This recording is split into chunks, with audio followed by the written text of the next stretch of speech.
27। आपकी मांग क्या है? मांगे मेरी 9 सूत्री मांगे हैं। 5-6 दिन पहले मैंने इसमें लेटर में लिख करके जांच की मांग की थी कि इन बिंदुओं के ऊपर जांच की जाए। यदि कोई व्यक्ति इसमें दोषी पाया जाता है तो उसके विरुद्ध कठोर कार्रवाई की जाए। यदि मेरे खिलाफ यदि पाया जाता है कि कोई तथ्य मैंने गलत किया है तो मैं उसी टाइम अपना रेजिग्नेशन देने की तैयार। ये मैं अपना वादा आज भी कर रहा हूँ, वो पहले भी किया था कि मैं गलत का साथ कभी नहीं देता हूँ, गलत को बर्दाश्त भी नहीं करता हूँ। जब गलत को बर्दाश्त नहीं किया तो इस कारण मैं मीडिया में आया हूँ। दूसरी बात ये है, एक तो ट्रांसफर पॉलिसी को लेकर के आप जब पिछली बार भी आए थे तो 4 महीने पहले इसको मैंने प्रमुखता से उछाला था कि माननीय उच्च न्यायालय के निर्देशन में जो ट्रांसफर पॉलिसी बनाई गई है उसका अक्षरशः पालन नहीं किया जा रहा है और मनमाने रूप से उसका पालन किया जा रहा है।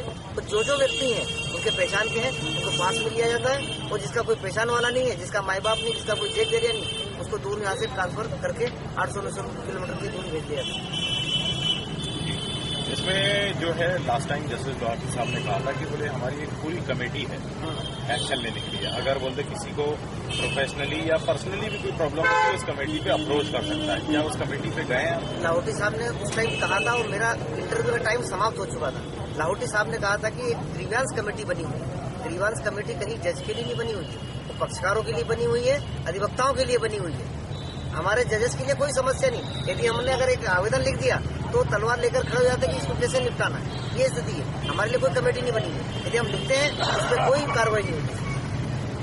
ये आपके जो प्रॉब्लम चल रही है ये अब दूसरे रजिस्ट्रार जनरल हैं? हाँ, दूसरे रजिस्ट्रार जनरल बोले हैं। एक जा चुके हैं, अब दूसरे आ गए। इनसे आपको क्या उम्मीद?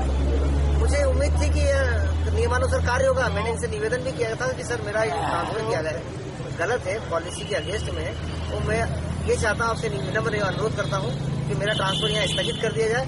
मैंने तो उनके सामने इतना अच्छा सुझाव रखा था, यदि मेरा ट्रांसफर स्थगित नहीं करते हैं, मेरा बच्चा 10वीं में पढ़ रहा है, जिस दिनांक को मेरे बच्चे की एग्जाम खत्म हो जाएगी, मैं शाम को 1 घंटे बाद यहाँ से जबलपुर छोड़ के नीमच के लिए प्रस्थान कर दूंगा। यदि नहीं करते उसके बावजूद भी तो मैंने कहा था कि जब तक मेरे बच्चे की परीक्षा नहीं होती तब तक मुझे ईएल लेने की अनुमति प्रदान कर दे, तो मैं ईएल लेके यहाँ पढ़ा रहूंगा, अपने बच्चे को पढ़ा के चले जाऊंगा। कोई आदेश नहीं।